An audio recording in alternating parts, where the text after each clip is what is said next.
So now let's see how we can utilize the guided reflection option inside of Adobe Photoshop Elements.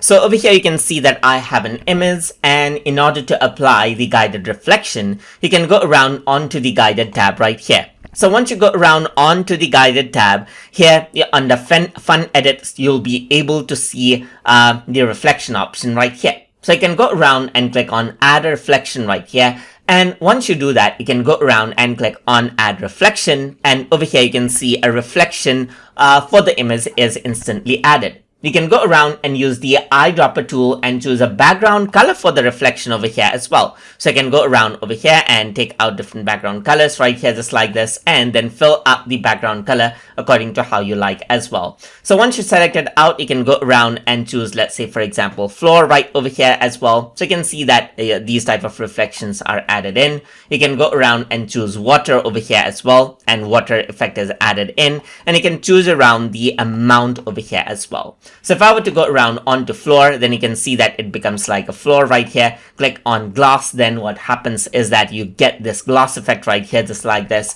And if I were to go around and click on water, then water effect is added in. So I'm just going to go around, increase the amount of water, and press OK right here, just like that. And that is what you have, as you can see, just like this. You can go around with the intensity of the reflection over here as well. So you can make it a bit, let's say, a bit less intense right here, or more intense according to how you want. You can go around onto distortion over here as well and add in a bit of distortion, just like real life. And you can use the crop tool right here, just like this, to crop out the area that you want to actually go around and select. So you can go around and crop this area right here, press the check mark button right there, and that is how you can crop out the photo to only the effects applied. And then you can go around onto the gradient tool over here as well. And if I were to go around and click and drag right here, you can see that a gradient is added in right here onto the reflection, just like that.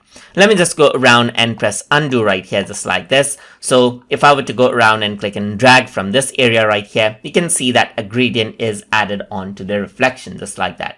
So that is how you can go around and utilize the guided reflection option inside of Adobe Photoshop Elements. So I hope you guys learned something as always. And as always, please like, comment, share, and subscribe.